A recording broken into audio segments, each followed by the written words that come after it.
A ver, ¿alguna vez nos hemos parado a pensar por qué somos como somos? ¿Por qué Dios nos hizo tan distintos los unos de los otros?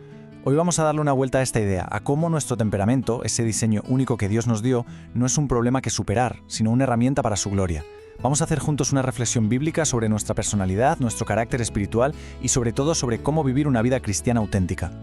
Y es que el punto de partida de todo esto, la verdad fundamental, la encontramos aquí, en el Salmo 139. Nuestra forma de ser no es un accidente, ni mucho menos un error.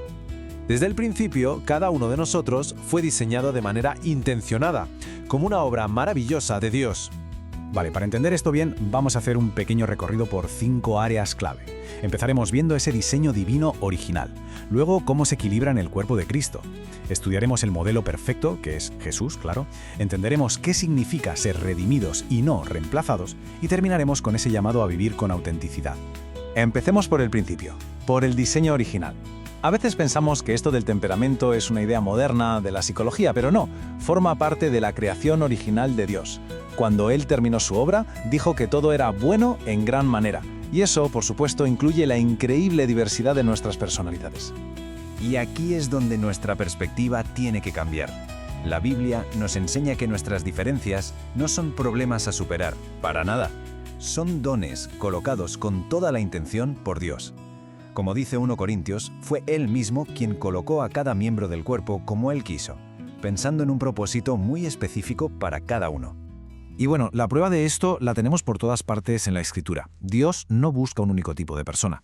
Vemos cómo usó la personalidad reservada de Moisés, la impulsividad tan característica de Pedro, la devoción contemplativa de María de Betania o la pasión directa y arrolladora de Pablo.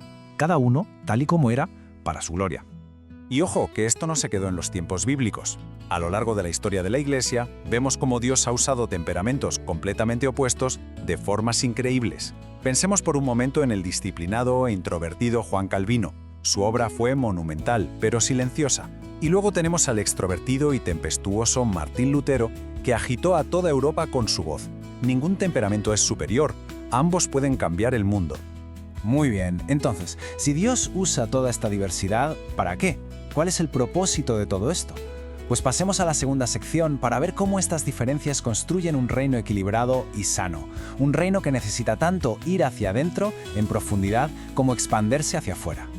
Esta imagen del árbol creo que lo explica de maravilla. El cuerpo de Cristo necesita las dos cosas. Necesita las raíces, que dan profundidad, estabilidad, discernimiento. A menudo es el aporte del introvertido. Y también necesita las ramas que se expanden, que comunican, que van a la misión, impulsadas muchas veces por el extrovertido. Ambos son de verdad absolutamente esenciales para que el árbol esté sano y dé fruto. Pero claro, cualquier análisis sobre lo que significa ser humano se queda corto si no miramos al único modelo perfecto, a Jesucristo mismo. Él es la humanidad en su estado puro, sin ninguna distorsión. Es que es increíble porque Jesús no encaja en nuestras cajas. Lo vemos orando en completa soledad y al momento siguiente enseñando y abrazando a multitudes. Él no fue un introvertido o un extrovertido. Él encarnó la plenitud de la humanidad y nos demostró que la madurez espiritual no consiste en parecernos a un tipo de personalidad, sino en ser guiados por el Espíritu Santo en cada momento. Entonces, ¿qué pasa cuando se nos olvida este modelo? Cuando no entendemos o no valoramos esta diversidad que Dios mismo diseñó. Pues las consecuencias dentro de la comunidad de fe pueden ser bastante peligrosas. Estos malentendidos llevan a problemas muy serios. Se acaba imponiendo un único modelo de lo que es ser espiritual. Se fuerza a la gente a servir en áreas que chocan frontalmente con su diseño. Peor aún, se empieza a confundir un rasgo de personalidad con un pecado. Y esto inevitablemente fomenta la comparación, la división y al final lleva al agotamiento y a una vida espiritual muy superficial para todos. Y esto, de verdad, nos lleva al meollo de la cuestión, a un punto que es absolutamente central en nuestra fe. La salvación no borra nuestra personalidad, sino que la redime. Dios no viene a reemplazarnos, viene a santificarnos. El Espíritu Santo no viene a fabricar clones espirituales. Al contrario, toma nuestro diseño central, esas tendencias naturales que tenemos, y las reorienta por completo hacia los propósitos del reino.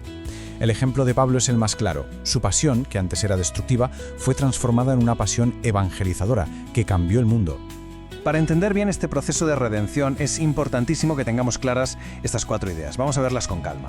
El temperamento es, digamos, el cableado de fábrica, nuestra disposición natural. La personalidad ya es ese temperamento moldeado por la vida, por las experiencias. Luego, el carácter espiritual es otra cosa. Es el fruto del espíritu manifestándose en nosotros. Y por último, las obras de la carne, que son la expresión de nuestro yo cuando no está sometido al espíritu. Y aquí es donde vemos la obra de la cruz en acción, separando lo que es nuestro diseño divino de su distorsión por el pecado. Por ejemplo, un rasgo como la sensibilidad es bueno, es parte del diseño y debe ser redimido. Pero su distorsión carnal, la susceptibilidad, eso debe morir. La valentía es un don de Dios, pero su distorsión, la impulsividad, debe ser crucificada. La capacidad de analizar a fondo es una fortaleza, pero la parálisis por análisis es una obra de la carne. La cruz redime nuestras fortalezas y da muerte a sus expresiones pecaminosas. Bueno, y con todo esto sobre la mesa, llegamos al punto final, al fundamento de todo. ¿Cómo se vive todo esto en el día a día, de una manera auténtica en Cristo? Porque aquí está la verdad más profunda de todas, la que lo sostiene todo. Más importante que nuestro temperamento es nuestra identidad en Cristo. Eso es lo que de verdad nos define.